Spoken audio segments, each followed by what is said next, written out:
In this film, we perform a tour of the normal segmental anatomy of the bronchi by means of bronchoscopy on a healthy volunteer under local anesthesia.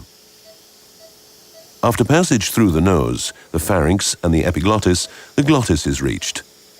After inspection of the vocal cords and arytenoids, the bronchoscope is advanced into the trachea. While staying in the middle of the airway lumen, the trachea is carefully inspected.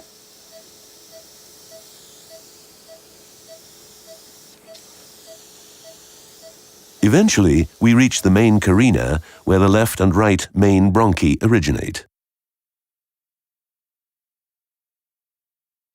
We then rotate the bronchoscope 90 degrees clockwise and enter the right main bronchus. At the end of the right main bronchus, we recognize several important anatomical landmarks. We identify the orifice of the right upper lobe, the right carina 1, the orifice of the middle lobe, and the orifice of the right lower lobe. We then enter the right upper lobe, which divides into the apical segmental bronchus, or RB1, the posterior segmental bronchus, or RB2, and the anterior segmental bronchus, or RB3. We then head back and extend the bronchoscope into the intermediate bronchus.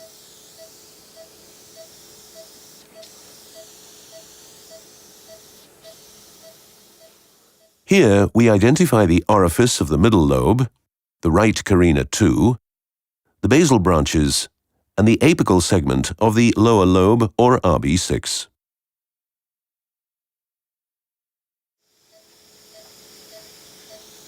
We then enter the middle lobe bronchus, which divides into the lateral segmental bronchus, or RB4, and the medial segmental bronchus, or RB5.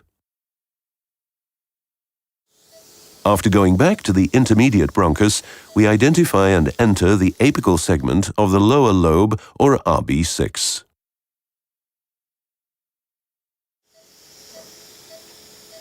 When we extend further down the lower lobe, we reach the basal branches, the anterior basal branch, or RB8, the lateral basal branch, or RB9, and the posterior basal branch, or RB10.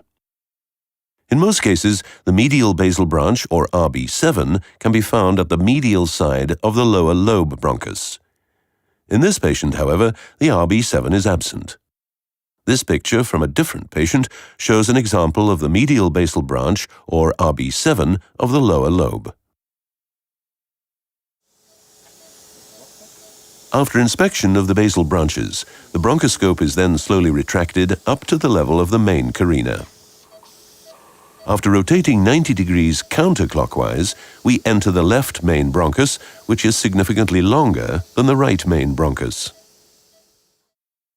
At the end of the left main bronchus, we can identify the orifice of the lingula, the left carina 2, which separates the upper and lower lobe, and the apical segment, or LB6, of the lower lobe.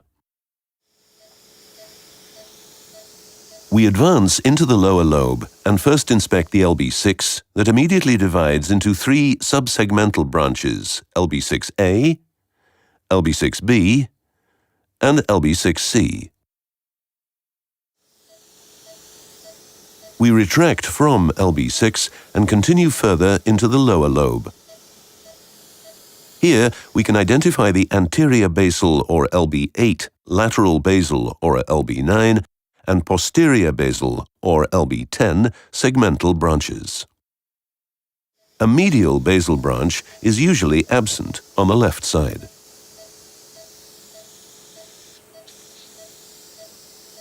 After inspection of the basal branches, the bronchoscope is slowly retracted in order to reach the left upper lobe. When entering the left upper lobe, we recognize the upper division bronchus, the left carina 1, and the lingula.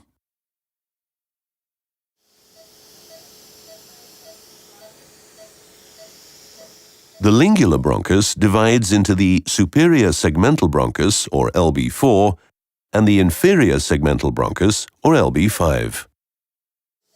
The bronchoscope is retracted and advanced into the upper division bronchus. Here we can identify the apical posterior segmental bronchus, or LB1 plus 2, and the anterior segmental bronchus, or LB3.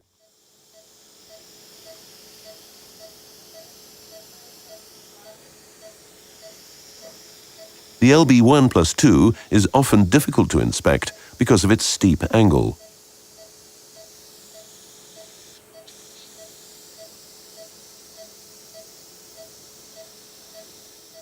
Once the bronchoscope is positioned well, we can see the apical bronchus, or LB1, and the posterior bronchus, or LB2. Now, all segments have been inspected and the bronchoscope is slowly retracted.